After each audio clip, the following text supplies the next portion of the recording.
एक गांव में एक औरत थी जिसका नाम बिमला था। बिमला का पति इस दुनिया में नहीं था। बिमला का एक 5 साल का छोटा बेटा था। बिमला उसे बहुत ख्याल रखती थी। उसके बेटे के सिवाय इस दुनिया में कोई नहीं था। बिमला अपने बेटे को रोज स्कूल के लिए तैयार करती।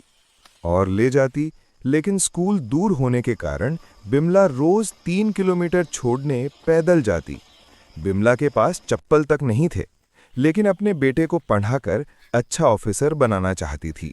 बच्चे का पैर दुख जाता था तो अपनी पीठ पे बैठाकर ट्रेन तक छोड़ती। छोटा बच्चा माँ से बिछड़ता तो रोने लगता। ये देख बिमला भी रोने लगती। स्कूल दूर होने के कारण आने में रात हो जाता तो बिमला लैंप लेकर अपने बेटे को लेने जाती। रास्ते में कुत्ते भी भौंकते, लेकिन बिमला हौसला नहीं हारती। बिमला का ये रोज का काम था, बेटे को स्कूल से लाना फिर स्कूल तक छोड़ना। बिमला अकेले सारा काम देखती थी।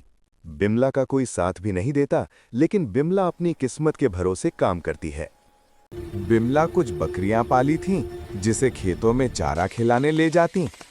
कड़ी धूप में पैर जलने लगता तो पेड़ के पास आराम करती और बकरियों को बाजार में बेचकर गुजारा करती। धीरे धीरे बेटा बड़ा हो गया। बिमला का बेटा अच्छे पैसे कमाने लगा। बिमला बेटे की शादी कर देती है, लेकिन बिमला का दुख और बढ़ जाता है। बिमला को घर से बाहर ही रखते थे। बहू टाइम से खाना नहीं देती। बिमला अपने बेटे से कहती तो बेटा उसी को मारने लगता। कुछ दिन बाद राम का भी एक बेटा होता है। राम के घर एक कुत्ता था, जिसका खूब सेवा करता था, लेकिन कोने में खड़ी बिमला देखती रहती उसे, कोई पूछता तक नहीं। बिमला खड़ी खड़ी बैठ जाती है। राम और उसकी पत्नी दोनों अपने बेटे से बातें करते हैं। एक दिन राम और उसकी बीबी दोनों ने राय कर बिमला को वृद्धाश्रम छोड़ देते हैं, लेकिन वे भूल गए थे कि घर तो बिमला के नाम था। बिमला गुस्से में घर सरकार को दान दे देती है। कुछ वकील राम के घर जाते हैं और घर खाली करने को बोलते हैं। ये सुन राम की पत्नी रोने लगती।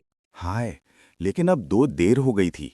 सरकारी लोग घर को जेसीबी से घर को गिराने लगते हैं। अब राम और उसका परिवार भी रोड पे आ जाते हैं। सीख, जैसा करोगे वैसा ही भरोगे।